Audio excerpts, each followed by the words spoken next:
for being here. I know it's Saturday is not the most like ideal time for doing something, and we probably didn't promo this the best we can, but we're videoing it, so that's why we're using the microphones because we probably don't actually need them, but we need them for the video, huh? Is that right? Okay, so that's why we're doing that. Cool. Let's see. I guess we could just start out. We'll say a little bit, maybe why we wanted to do this, and then introduce ourselves, and then maybe you guys can tell us a little bit about your family action. So, Amy and I, we've been married 16 years, and most of you know we have 3 girls. They're 9, just about 10. So she's starting to go through all those women feeling changes things, which is a little weird. Lots more emotional on top of a lot of emotions already. And then Skyla's 6. She's super fun, creative, artsy. And then Chloe is 4. So she's the one that's going to get us in real trouble with the boys later, I think. So, yeah. Yeah, that's our family. So, Martins. Hello there. I'm James. This is my wife, Tracy. We're glad to be here this morning. We have been married 21 years. I actually had to lean over and ask her just now to make sure I had the number right, because I keep wanting to say 22, but it's been 21. We've been together for 23 years, though. So there's a couple years that it took me to con her into marrying me. We have 3 kids. Natalie is 12, Jameson is 10, and Noelle is 8. And that's it. We wanted to do a parenting training, and one of the reasons why we're videoing it so we can spread it and get something down to spread out for the people of our church. But it's something we care a lot about and have actually been concerned about. The Bible has a lot to say about parenting, and one of the things First Peter says that in 2 Peter 1 that God has given us everything we need for life and godliness, and being a parent, it's not easy, and so we're grateful that God's given us some guide and instruction. And then one of the qualifications for pastors in the church is that they are able to manage their household well, that their families are good examples. And so nobody's kids are ever perfect, and you're never a perfect parent, but I think I can proudly say, and not like an arrogant, egotistical way, that I'm proud of how my kids behave and the way they conduct themselves and how they're growing as little. And I think we're good examples for all of you. And I think I'd say the same thing for the Martins. And so we wanted to do this not only because the Bible gives us instruction, because parenting isn't easy, but we think we're good examples. And then we're also been concerned about some of the parenting that we see happen around our church and the life of the church. And so we want to do a good job at our jobs and give good instruction and teaching on that. So anything you would add to that, James? No, I think it's a process. It's a journey that we're on all together. I was just talking with Dwayne and Amy last night over dinner that I can get a kid to 12. I don't know how to get one to 15 yet. So yeah, I think it's just a process that we're all in as we're learning. The Scripture gives us all that we need and equips us for stages of learning that we even haven't yet come to ourselves. But community, mentoring, discipleship, that's God's design to help us get to that next level. So if you have any kids that are over 12, we can refer you to some people, and we can talk more about that in a minute. But just know that our heart in this is that we're mentoring, coaching, and loving and discipling our community as we're on this journey together. You ladies want to say anything? Not yet. Just to get a feel for the room, let's see, who's got like the youngest baby, like newest born baby in the room? Do we know? Like, I mean, who's got a kid under a year old? Yeah. Oh, you have one in the womb that's growing. Yes. Yeah.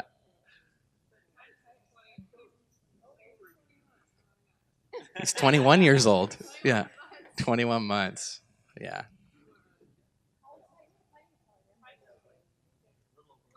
Just barely over 1. Okay. Okay. Cool. Maybe oldest. So I'm trying to think.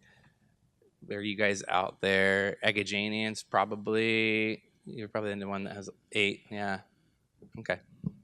So we're looking at under 1 to 8 as far as what's in the room. I think with our church, you know the answer to this question, James. Like, we've got the youth group that Natalie's a part of.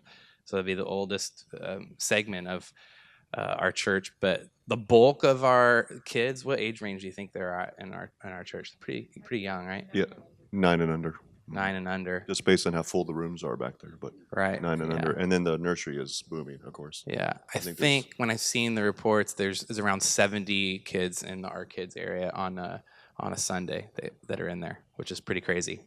So that means something. It means we need to talk about parenting, right? Cool. To get you guys talking and just to kind of open up the discussion of parenting, we thought it would be helpful to do some whiteboard brainstorming. There's a lot of ideas out there about parenting in our culture and society, and so it's helpful to know the lay of the land when we address anything biblically, because we have presuppositions we bring to the table, or ideas and influences that are always kind of this undercurrent going on in our head, and so it's helpful to be aware of what those things are. So when you guys think about parenting, or parenting comes up, what are some of the ideas that come about in our culture, things that we hear about or feelings that we have with the connotations with the word parenting? Attachment.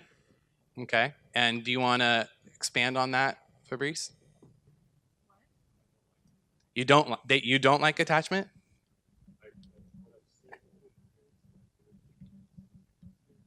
Okay, so yeah, expand a bit on what you mean by that, because that could be taken a couple different ways on what attachment is. You mean like that the kid can never be away from the parents? Is that what you're talking about? No, that's fine.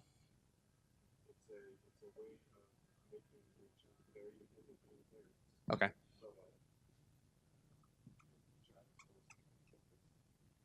Mm-hmm. Okay. Yeah. Could you give a couple examples of like a scenario where you would see that?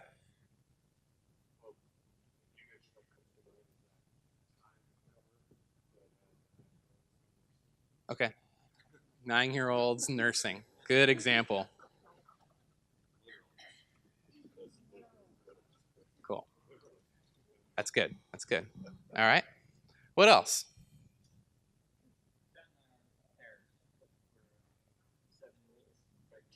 Yay!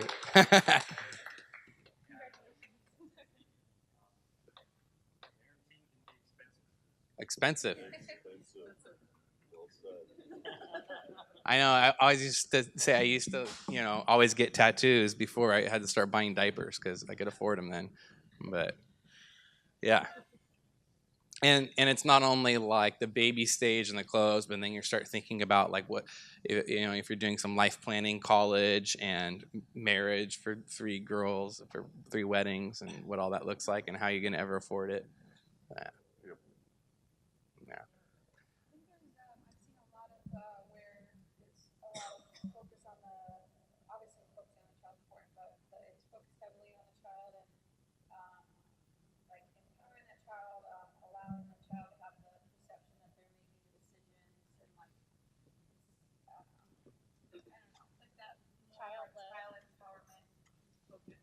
You want to give an example?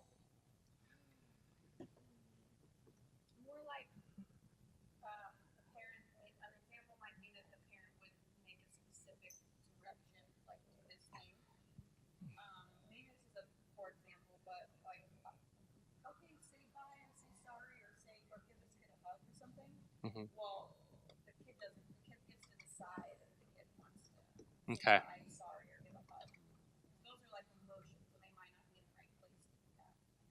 Yeah. And is that the same thing? It's like positive reinforcement only, never speaking negative, never like saying no type thing. Uh-huh. Um, I know this is, and what's another thing connected with this, I met this couple when I was in the Bass region. They have a new baby, and like, well, what's, is a boy or a girl? And they're like, well, we don't know yet. We're going to let him or her decide. Yeah. Yeah. Yeah. Like along with that, I've kind of under that too is a lot of child-led parenting. So the child gets to tell the parent when they're tired. The child gets to tell the parent and inform the parent of what they're going to do and what they want to do, and then the parent just lets them do that. So the very small children are making the decisions. Yeah, what do you want to do? What do you want to do? So then everything, all the weight, Yeah. decision making is on the Mhm. child. Yeah. And do you want to say do you want to say you're sorry? Do you want to go to school today? Do you want to go to bed at 12 o'clock tonight? You Yeah. can make that decision for yourself. Good, good. What else, guys? Stuff out there with parenting. We hear, experience, process. Okay, yeah. Yeah, it's interesting. For most of the history of the world, by the time you're 18, ought to be the time you're just about getting ready to be married because you're an adult, and then you start having a family and children. For most of all of human history, and still for probably the majority of parts of the world. But in Western culture, we people are delaying getting married until post 30, and then thinking about having children when they're nearly 40, and the risks are way up. And so it's because of that idea that, with the divorce rate and, getting married, your life is over, and then, having kids, then your life is really, really over. So yeah, I'm always trying to combat that, so Alvin and Katya, married life is a good life, having kids is the really, really good life. So, but that's huge in our culture. Your life is over. Yeah, good. Thanks, Kate. Anything else you guys want to throw in here? Yeah. We're going to talk about that today. What to do about discipline, like when, like how old you're saying, like, what are you supposed to do and how do you do it? Like a lot of controversy on this one, right? Spanking or not spanking. And then, if you do, how does that go, right? Cool. Yeah. That's what I was going to say is the social media thing is huge, I think, in parenting. Either it's like kind of under the life is over. I think there's two extremes. Like moms either talk about how horrible it is to be a mom and like, coffee and wine's the only thing that gets me through, to swing the other way and like act like it's like the best thing ever, but they struggle. So there's not a lot of medium like people who are very real about actually what parenting is, but social media swings both ways, I think. Yeah, Amy's talking to me about like how, especially among the ladies, like sometimes it's like very competitive or something like that. Who can be like the best mom, and right, and all that goes down with that. Good. I think too, probably overboard parenting is overscheduling. Mm-hmm. Lots of all the activities, they want to be in, all of the activities, and not having a place for time as a family together to just teach and grow and be together as a family unit. Yeah. But just always, everyone's going somewhere every single night of the week, or many, many nights of the week. Good. So. Anything else you guys want to throw in here? Do you guys think it kind of fair to say? I mean, it's only been like 10 minutes or so that we've just been brainstorming together, that there's a lot of confusion and controversy over parenting.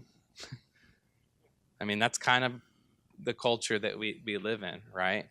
And whenever we're able to see that, it's one of the things that makes me so grateful that God's given us a book. He's not left us alone to controversy. So because if there's all these ideas that are out there, how are you supposed to navigate through all of them? How do you know what's right or what's true? That God has especially revealed himself in a book to give us guidance, to help us as parents, and we can count on that as being true, that it's going to actually play out well for our family. So everything that in both of our families that we've attempted to live out with our kids has come from God's word, and trying to look to it as the source, and we believe that that's what's brought blessing in our families. So maybe a good transition to start doing some talking. We want to keep this being like a conversation with all of you, so feel free to interrupt us and ask questions and comments and all of that. And if you disagree too, we can talk about that. But we want to talk about parenting on around 4 C's, so that it's about connection, and it's about consistency, and it's about correction, and it's about compassion. All right, so who wants to start off talking about connection? I feel like Amy or Tracy would be the best at connection if I put them on the spot. I was thinking about this morning as we were driving in, and thinking about how God made us to be in relationship with Him and with others, and our children learn that primarily from us. They learn that connection at a very, very young age. I definitely think that the attachment is very important. I think that some people have taken that, as you mentioned, and it's morphed into something else. But I definitely think that connection and that attachment that our children form shapes their relationships for the rest of their lives. Their relationships with their spouse, their relationships with their own children, their relationships with their neighbors, their relationships with the people that they work with, the people that they're in church community with, and yes, right, primarily with God. And so I think one of the maybe the main, I would say the main reason that our goal of parenting is to ensure that our children are in relationship with us and that they're processing their relationship with God, like every single time. That is like right there. It's the driving force, that whether it's discipline, whether it's play, whether it's instruction, whatever it is, the goal is for us to build our relationship with them, model a relationship with the Heavenly Father before them, and to, like, that is just so paramount. And I think that it works itself out in nuanced ways, and that we are the primary attachment that our children have, and that teaches them how to be in the world. So that's my thoughts on connection. That's good. I think when people talk about or the word attachment is kind of like what you were saying, where it's like you wear your baby for a very, very, very long time, and whatever that may mean for the mom that's totally fine. But attachment is actually like from the time they're born to 18 months is the primary time that you attach to your child. And so that's actually what attachment is. And then from there on, you kind of give them more room to grow and whatever. But there's 3 kinds of attachment. And so one is like the parent that's not there, that, doesn't attach at all. The second one is Avoidant, yeah. You can say the names, I'll say the descriptions. The second one is from a healthy parent, you attach appropriately to them. And so that's holding them, that's feeding them, that's holding them even when you're not feeding them, like things like that. And then there's... That's healthy attachment. Yeah. And then there's wait, I already did avoidment. Yeah. Anxious. Yeah. So there's... Wait, did I do 2? You did 2. The third type is anxious or ambivalent. You could do that one. Okay. So anxious attachment is when the child doesn't know if you're going to show up or not. So sometimes you come, sometimes you don't. They are like, because continually babies and human beings, we say, "Are you there for me?" And the baby is saying that, "Are you there for me? I just want to know, are you there? Are you there? Oh, okay, you're there. Are you there? I'm hungry. Are you there for me? I need my diaper changed. Are you there for me?" That's why they cry. And so continually showing up when they need you, that's how they become healthily attached. The avoidant is continually not being there.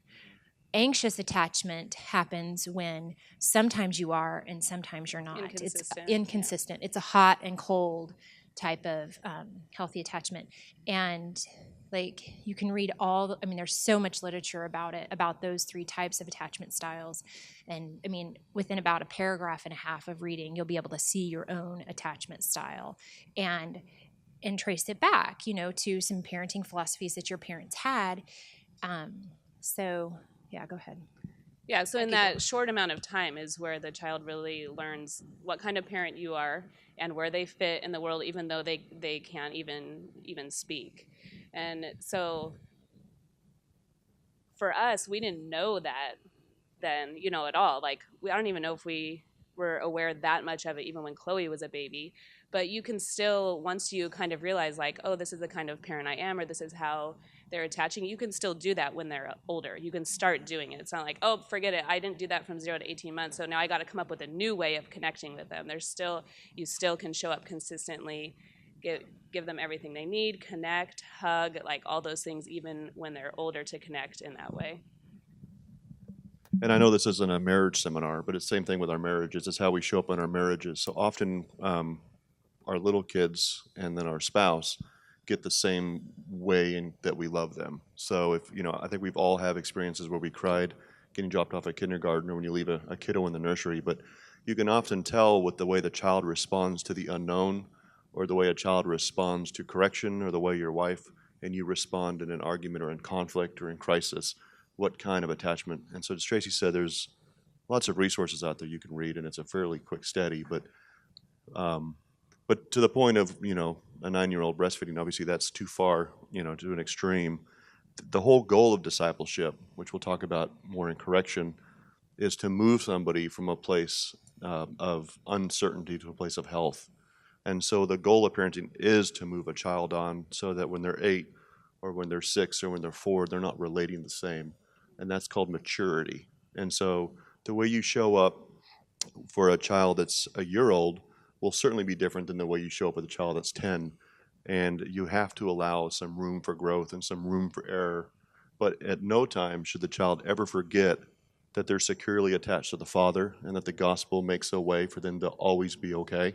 They're securely attached to their parent, and your love is unconditional, and they can always come home, because all of us will sin, our children as well. And it's that attachment that allows us to go out into the world with confidence and with grace. And we can see it when children are left in the nursery. They can turn and start playing and be okay. They still do a lot of social referencing and looking for mom, and maybe they're have a bad day. That's not like it's perfect all the time, but it does become a measurement or a rule for how does my child behave, or how are they manifesting in the unknown, and what can I do in the known to secure them so they can leave in a place of confidence. And then we'll talk about personality styles and some different things like that, because that also comes into play. Yeah, I think the other things I would add is I think we inadvertently, whether we realize it or not, that how our parents attached to us and our family of origin when we were growing up inadvertently influences how we parent. And so you'll find yourself sometimes even saying things that you remember your parents saying, or parenting just automatically the way you're parenting. You're like, well, I don't know if that's healthy. That's why it's helpful to process your own story and how you were parented, and if there's course correct. If you had a good example, then there's some things there to mimic and to carry on. There's other things you might need to course correct. But really, all of life comes down to being about relationship, and a kid's first relationship is with the parents. I mean, a baby isn't taught to reach out, like they automatically reach out their hands. Psychologists say the things that babies want to do is they want to see and to suck. They're looking to connect. So a child's nature is to connect, and that rings true with the biblical story, that God is a God who exists in relationship as Father, Son, and Holy Spirit, and that we're created in His image. And so then we're essentially created for relationship. And so parenting and family is meant to be the place where we learn healthy relationships. So from beginning to end, we'll circle back to it on compassion, but parenting is always about relationship with your kids and what that relationship is going to look like, and that doesn't change ever. I mean, it's one of the reasons why in our family, as our kids have gotten older, well, actually, I've done it since they were babies. I've been very intentional about taking our kids on date nights with Daddy, and as we've had more kids, I had to rotate. I used to do, when it was just Adina, once a week. She would go on a date with Daddy. Now, every girl, including Amy, only gets a date with Daddy once a month. But that's important, because I want to teach them like how to have healthy relationship. And the cool thing is Amy's dad turned 70, the other day, and he still takes Amy out on dates because it's about relationship. And so I think that's got to be the foundation that we build our parenting on. That everything we do and how we do it is about relationship. Yeah, there's got to be boundaries we'll talk about, and consistency and rules, but parenting isn't just rules, and it's not just fun all the time too, because then you do need some rules, but it's about relationship in and through everything that we do. So I think too a word of encouragement. If you're kind of hearing this and you're like, I didn't have great attachment, I didn't have, that real connection with my parents. Praise God, we were made with neuroplasticity, and our brains are capable of learning that connection, and that permeating our soul and our heart. New healthy attachment as an adult is possible. It's something you learn in childhood, and it takes work to change it as an adult, but it's totally possible. It's not something we can cover obviously here, nor I don't know that any of us are really qualified to like walk you through that, but it's definitely something that can be done. And if you find yourself in that place, like, I really am struggling with how to connect with my kid, like on that level, and with God on that level, like talk to us and we can, provide some resources and encouragement to look at that, because that's it's a big deal, and there's hope. And there's hope for our kids to like really have a different level of connection than possibly what we had, or one that's healthier than what we had as children, that we can reflect back on, and how God can change us and can redeem that situation. Yeah, I think if you didn't catch what she said, neuroplasticity, that's kind of a big term. I don't know if any of you guys have ever heard of it. It's a real thing. Like the reason, every single thing that you have ever experienced in your life is stored in your brain. But we just don't have access to all. We don't remember it. There's those neurological pathways. That's why sometimes you start to remember things that happened growing up in your parenting that you'd long forgotten, because it's there.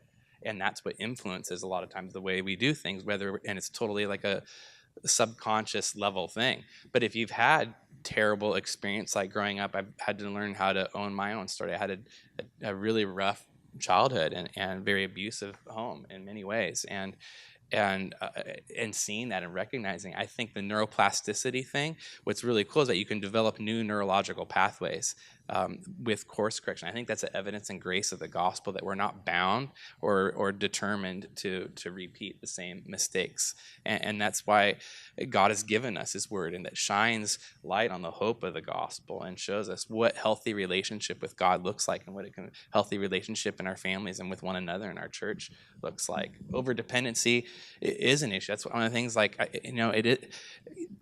a lot of times if you can never be away from kids, that's actually a sign of unhealthy relationship, because the child's can never feel secure apart from the parent. That's why I'm not a big fan of kids being in the service, on Sundays. Not only because it's super distracting to me and everyone else who I'm fighting for their attention, but it's actually good for you to drop your kids off in the nursery and then have a time away from you and throw a fit, and that's fine. But then why that's good? You tell them, hey, I'll always come back.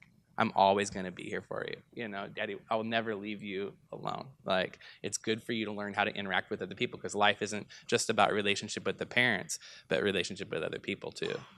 So that makes sense? Yeah. The good news is we've all experienced this when you have a cut or a laceration or something on your skin, and you watch it heal over time. The body's designed to be healed, and our soul is no different. God created us in such a way that growth and healing is natural and right. Sin will obstruct that, just like an infection will keep the wound from healing properly. And it may take some outside influence and some outside work to clean the wound or to address it in such a way that it sets it up for success.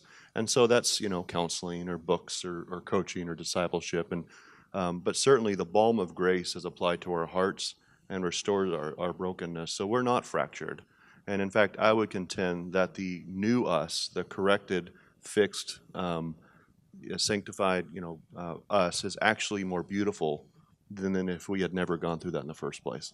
There's actually some artwork, and I keep meaning to Google this and remember the name. I'd heard it in some coaching and have now forgotten the name, but it's popular in Asia where they'll drop a pot, a beautiful porcelain pot, and then they'll put it back together with gold, and it becomes a very beautiful centerpiece worth a lot more than it was prior to being dropped. So if anybody knows what that is, you can remind me now. That'd be helpful. I've seen images of it, and at this particular retreat I was at, actually I had one, and it was just amazing to think that pot, while broken and reassembled with glue, with the gold, is actually worth a whole lot more than had it never been dropped in the first place. So it sucks that we have sin. Obviously, we hate it. It's not good for us in the sense that it's not the way it was meant to be. but it is the way it is. And God, through His sovereignty and through His love and through His compassion, has stitched us back together with grace, and we are actually better for it. So we get to be part of a new story. We own our story, and we need to understand our story, but it propels us forward in maturity and grace. That's great. Maybe one more thing on connection, and we'll try to pry some questions out of you guys. But if you look at just the Bible as a whole, the story of the Bible is a story that's told through the story of families. God comes along with Abraham and says He's going to make him a father, and the hope is in that. And then he has a kid at his old age, and then many sons and daughters throughout that. And throughout the Bible, you see examples of good fathers and bad fathers, and good families and bad families. And each one of those is showing the need for a healthy relationship. And then how does God come to us to reach us with His Son? I mean, we just can't. You can't get away from parenting being about relationship, because that's how God has shown Himself to be. He's shown Himself to be a family God who has given us salvation through His Son. So, kind of start in the Trinity, end in the Son. But what are you guys thinking? How is this hitting you? What are you thinking? Let's do some questions on this connection thing. We'll move to consistency, take a break for a little bit, and then come back and do the 3 and 4, correction and compassion. So that's kind of our idea for the layout of our time. But what are you guys thinking? What are you hearing? What's stirring?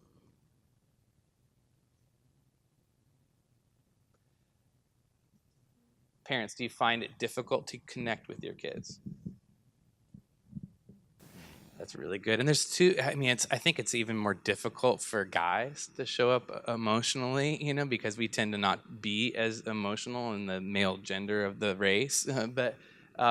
So that's tough. And like even Amy and I were on a date the other night, and she was like, "Yeah, this last week you seemed kind of not available for the kids. They're like super emotional." And so I try really hard at that. So most days when I drive home, I'm tired after the long day of whatever at work. I'll pull over my truck, like I don't know, 5-6 houses ahead, and I pull over. I'm like, God, help me to have grace and love and forgiveness. Help me to show up and be emotionally available for them. So it's not easy. I think it's something you have to work hard at fighting for, to be emotionally available. And then on the other end of the spectrum, like I think I could say this, but sometimes, 3 girls, there's a lot of emotion in our house, and Amy's dealing with it all day. And so sometimes it can have the opposite effect, where you just become deadened to the emotion, because it's just the flow is so constant. And so it's so important, but it's not easy to be emotionally available. And I would say that you hit the nail on the head as far as the kids are different personalities in different seasons. I think the principle always remains the same, but the practice is different. The way I connect with Natalie is completely different than the way I connect with Noelle. They're different kids. I understand Natalie because I can see myself in her a lot, and I know we have some of the same attachment styles. And so when I sit down with her and we go on a date, it's a completely different conversation. And the way I show up in parenting her looks quite a bit different, as I said, than Noelle. And they're different kids, right? Mm-hmm. And there's no doubt that one of them someday will have a blog talking about all the bad things that I did as a father. So just to get that out there, we're messing them up. There is no doubt in my mind that there's something I'm doing that's my kids are going to hate or going to talk about or going to be talking to their kids about, or if they're ever on a stool with a microphone, they're going to be talking. So listen, there's grace for that. I just hope that they come back to me and that we're able to work through that, and that we have at least the grace pathway well worn out, and that there's confession and then there's gospeling at least at that level. If we get that right, anything else I'm doing, forget it. Forget about it, right? Yeah. It is what it is. So I'm an avoidant kind of attachment style, so I tend to withdraw when there's a lot going on in my head. And I process. I've been told I have a rich interpersonal life that's full of all kinds of debate and richness. I forget sometimes to show up in those conversations, and that's just the way it is. And that's causing some issues, I'm sure, with my kids, as I said. So there's grace, and the path to the cross should be well worn, and your kids should know the way to get there because they've seen you going that way many a times. And I think that's the confidence we have. A good resource on that tool that we found really helpful is the Enneagram. It has 9 different styles of personality styles, and there's a book called The Enneagram for Parenting, which has a chapter for each of the styles. And we have it, and you look at it, and you see which way each one of your kids are. Like Adina's favorite date is to go to the library and sit in a chair next to each other and read, like because that's her personality style. Skyla loves to do arts and crafts and to draw. So finding what ways am I going to be able to best connect with my kid and how God has uniquely gifted and made them. So, but yeah, Enneagram for Parenting. I don't remember the author, do you? But what's it? Wiggle. Yeah. So cool. Any other comments, questions on connection? Yeah. Yeah.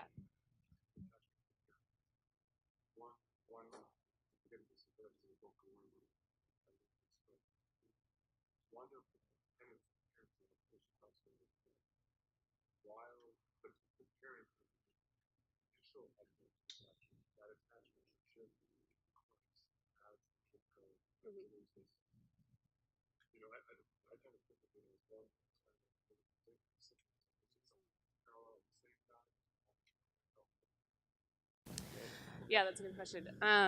I mean, yeah, obviously from 0 to 18 months, even probably till they're 2, they can't read on their own or think that much on their own, like presenting them with the gospel. They're not going to understand that at 6 months, But the way that I think we have done it is referencing that all the time, even if they can't understand it. And like, I love you, but Dwayne always says every single night, I love you and God the Father loves you more. Just always pointing to the gospel in some way and bringing it out in any kind of circumstance that it seems like they would understand it, saying it even when they might not. If you keep doing it and keep doing it and keep doing it, then they're going to understand it and be able to know that Jesus loves me more than my parents, and I can have my own relationship with God. And I think that as our kids get older, we can see that kind of happening, but not pushing that on them and like making them say like, I love Jesus more than you, or like weird things like that, just trying to make it like a very organic, like this is our life, this is how we live, this is a part of our like conversation all the time. This is just, So yeah, I think more parallel until, they're outside of the home. I think parallel with God and with their parents along the way. And then when they're outside of the home is when, you train your child in the ways of the Lord. And then after that, out of the home, there's not much more that you can do. So that I think is when they would have to completely have their, complete own relationship with God in a way that, you don't really know what they're doing at night anymore. So it brings up a good point too. Our view on parenting is a covenant view. So we don't like teach our kids like we'll hope someday that they believe in Jesus. No, it's for me and my house we serve the Lord. It says in Joshua 24. So we teach our kids that we tell them all the time, God is the God of our home. And we all live under His rule and reign and worship Him and love Him. And so Joel Beake's book, Parenting by God's Promises, is good on that. But yeah, we teach them that we are Christians. Our family believes in Jesus. He is our Savior. They're part of the family. They're born into the family. And we pray that. The other thing, I always pray that they'd always love Jesus all of their days, and that God would give them good, godly husbands that love Jesus and that Daddy likes. So, yeah, covenant parenting it goes all alongside. But yeah, as they're getting older, reminding them, of that and teaching them about that in any way that you can. I think, too, we'll get into this a little bit more in correction. James mentioned earlier, he actually quoted Paul Tripp from his book, Shepherding a Child's Heart, and he says that the path to the cross should be a well-worn path and one our children know well because they've seen us go, and we take them by the hand and we lead them there. And a lot of that falls under correction, but also just, whether you're walking by the way, what is the passage? Dwayne probably has it memorized. Whether we're walking by the way or whether we're... Deuteronomy 6, yeah. Thank you. Deuteronomy 6. Go ahead. You can quote it. I know you know it. It's escaping When me. you rise up and you go on your way, when you sit down and go to bed, teaching them to love the Lord their God with all their heart, soul, mind, and strength in everything throughout all of the day. There you go. So, like, it's just your life that you live. And it's not a matter of, okay, now we like transition. It's a natural transition because the needs of the child obviously change. Their behaviors that they're exhibiting change. You know, they don't start out throwing tantrums. But then prayerfully that tantrum stage ends, but the path to the cross is still there. We're still leading them there. Yeah, and I would say to answer, your question specifically, I don't think there's a decrease in and an increase in of attachment. I think we're always show up for our kids. So when it comes to safety, and when it comes to security, or when it comes to, having our ability to show up with love and kindness, whether they're 30 or 3, that should be always the same. It'll be increasing. What does change is their ability to wander further from the home and further from their the safety, if you would, of the immediate closeness of a father or a mom, and to be able to make decisions on their own and become empowered human beings. The whole goal is to send them out and to move them on. I tell my son and my daughters, for that matter, I don't feed adult men on a regular basis in my house except for me. So if they're always welcome home, and I'll take care of them. But if they're going to get married, they're not moving into my house because of some bad decisions that they're making or because of lack of preparation. So my goal from a young age is to educate and try to train them up and equip them so that they can move out and be healthy humans and functional members of our society. Now, obviously, that's probably the thing that's going to come to bite me in the rear. One of them will move back in, and you'll say, "Remember when?" And I was like, "Yeah, I forget that. It didn't work out."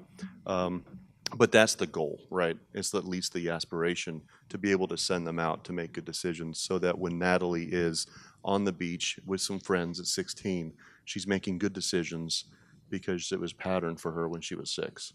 And she's going to wind up there. I can't protect her from that. So I get to continually show her that there's a safe place to come back to and that there's love and security in our relationship, and then explain to her that God is always present and grace is always present.